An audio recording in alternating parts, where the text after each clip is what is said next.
नमस्कार दोस्तों, मैं राजेंद्र कुमार कुमौत मेरे YouTube चैनल उज्ज्वल क्लासेस पर आपका हार्दिक स्वागत है।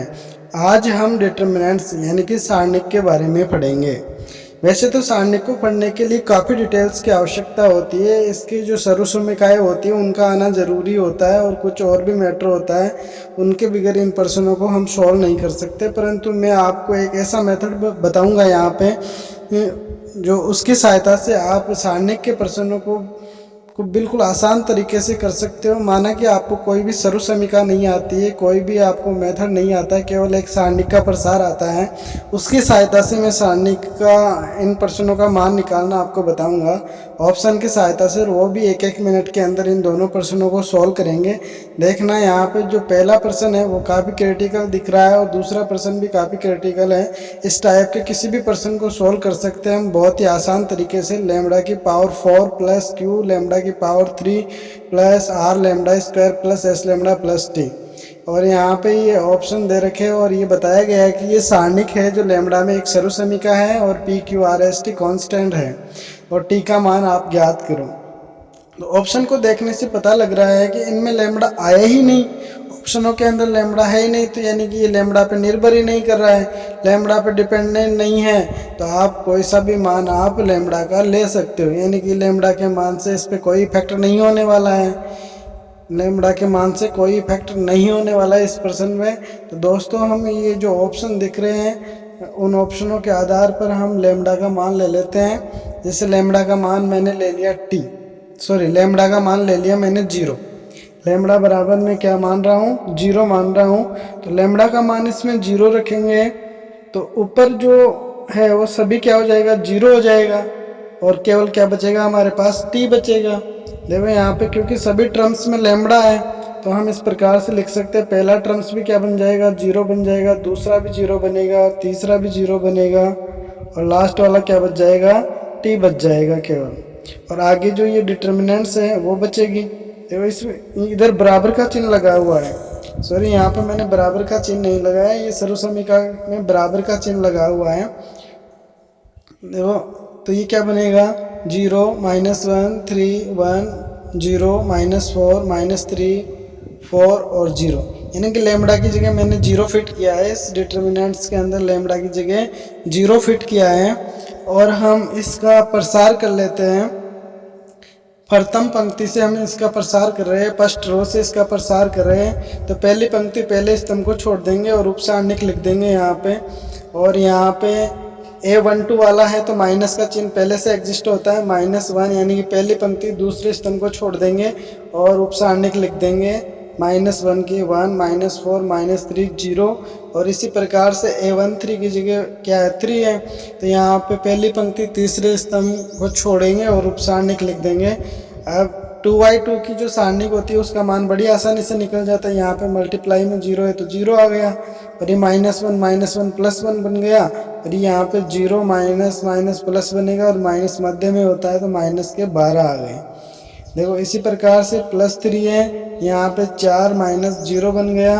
सोल्व कर लेंगे इसको तो यहाँ पे -12 और यहाँ पे +12 बन गए, 4 × 3 12। तो -12 और +12 क्या हो गया, 0 आंसर आ गया, यानी कि 0 वाला ऑप्शन इसमें बिल्कुल करेक्ट ऑप्शन बैठता है। बहुत ही आसान तरीके से हम समझ सकते हैं, इस टाइप का हर पर्सन हम इस विधि से कर सकते हैं। देखो लैम्बडा पे डिपेंड नहीं कर रहा था इसलिए लैम्बडा का मान हम दूसरा क्वेश्चन देखेंगे। दूसरा क्वेश्चन बहुत ही इंपॉर्टेंट है, पहले इसको साफ कर लेते हैं हम बोर्ड को। देखो यहाँ पे जो दूसरा क्वेश्चन दिख रहा है बच्चों, यहाँ पे A² डिटर्मिनेंट्स में लिखा हुआ है A² + 1 AB AC BA B² + 1 BC CA CB और C² + 1, ये सभी वैल्यू इसमें लिखी हुई है। और नीचे ऑप्शन दे रखे हैं हमें 4। थोड़ा सा दिखने में मिस्टेक हो रही है, यहाँ पे साफ दिखाई नहीं दे रहा है। पहला ऑप्शन है 1 + A² + B² + C², दूसरा ऑप्शन A² B² C² और तीसरा ऑप्शन इसमें जो है A + B + C का होल स्क्वायर है और चौथा ऑप्शन इनमें से कोई नहीं है। अब देखो ऑप्शनों के अंदर भी ABC है और डिटर्मिनेंट्स के अंदर भी ABC है, यानी कि ऑप्शन भी ABC में और सारणिक भी ABC के अंदर है। तो हम बड़ी आसानी से इस प्रश्न को सोल्व करेंगे। हमें ABC का मान मानना पड़ेगा, ABC का मान हम अपने मन से मान लेंगे और ऐसा मान मानेंगे कि उन मानों को ऑप्शन A B C में रखें और डी में रखे तो उनकी वैल्यू सबकी क्या है, अलग अलग आए।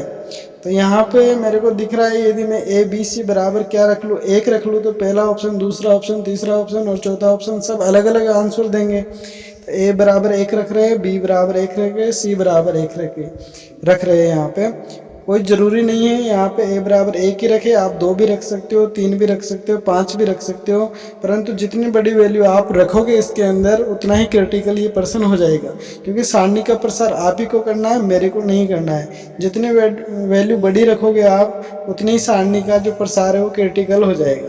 तो जहाँ तक संभव हो सके ABC के मान बहुत ही शॉर्ट में रखने हैं, छोटे रखने हैं, ताकि आप सारणी का प्रसार आसानी से कर सको।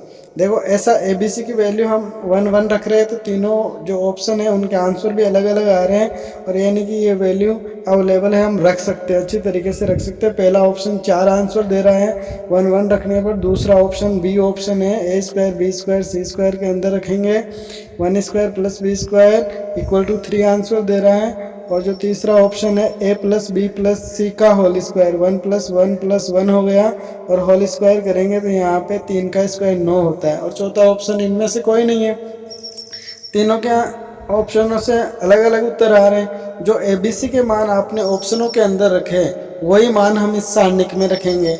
यदि सारणी का मान 3 आता है तो पहला ऑप्शन सही है, यदि सारणी का मान 4 आता है तो पहला ऑप्शन सही है, यदि 3 आता है दूसरा ऑप्शन सही है, 9 आता है तो तीसरा ऑप्शन सही है। चलो सभी मान इसके अंदर रख लेते हैं। A बराबर 1 रखा है तो 1 का स्क्वायर 1 होता है, प्लस 1 जुड़ रहा है 2 हो गया। A × B यानी कि एक एक वैल्यू है तो 1 ही रहेगा, ये भी 1 ही रहेगा, B A 1 और यहाँ पे 2। इस प्रकार से हम ABC के मान सारणिक में 1 1 रख रहे हैं तो हमारे को ये डिटर्मिनेंट प्राप्त होती है और हम इसका प्रसार कर लेते हैं। देखो यहाँ पे A बराबर 1 रखा है ना, और B बराबर 1 C बराबर 1 रखा है, तो हमें ये वाले डिटर्मिनेंट्स, साइड वाले डिटर्मिनेंट्स प्राप्त होती है। और अब इसका प्रसार कर लेते हैं। फर्स्ट रो से प्रसार करेंगे तो पहली पंक्ति और दूसरे स्तंभ को छोड़ेंगे तो 4 - 1 बनेगा, और इसी प्रकार से हम प्रसार करना तो आपको आता ही है। यदि आप navy, air force first grade second grade की तैयारी कर रहे हो तो प्रसार करना तो आपको आता होगा। तो इसमें मैं प्रसार कर रहा हूँ फर्स्ट रो से, आप देखना क्या आंसर आ रहा है। ये सॉल्व करेंगे तो यहाँ पे पहली पंक्ति तीसरे स्तंभ को छोड़ने से जो वैल्यू प्राप्त होगी 1 - 2 है। तो यहाँ पे देखो 2 × 4 - 3 क्या होगा, 2 × 4 - 3 क्या होगा, 3 होगा। 3 को गुणा करेंगे 2 से 6 आ गया, और यहाँ पे इसको सोल्व करेंगे तो ये बन रहा है 1, और 1 × -1 तो माइनस का 1 आ गया, और यहाँ पे भी माइनस का 1 आ गया। तो यहाँ पे वैल्यू आ रही है 6 - 1 - 1। तो 6 के अंदर -1 - 1 जाएगा तो क्या आएगा, प्लस का 4 आएगा। क्या आया, प्लस का 4। 6 - 2 प्लस का 4 बन गया। और 4 कौन से ऑप्शन में आ रहा है, पहले ऑप्शन में आ रहा है, तो पहला ऑप्शन सही हो गया, बाकी ऑप्शन कट हो गए। देखो बहुत ही सिंपल तरीके से मैंने आपको समझाया दोस्तों। यदि आपको ये वीडियो अच्छा लगा है तो इसको लाइक करना और चैनल को सब्सक्राइब करना। हम अगले वीडियो के अंदर मैट्रिक्स के साथ आएंगे और इसी तरीके से मैट्रिक्स के प्रश्नों को भी सॉल्व करेंगे, और उससे अगला वीडियो लेकर आएंगे हम सेट और रिलेशन और फंक्शन का, जो कि आपके लिए काफ़ी क्रिटिकल होगा, परंतु उसको बहुत ही आसान तरीके से मैं समझाऊंगा, कभी नहीं भूलोगे आप।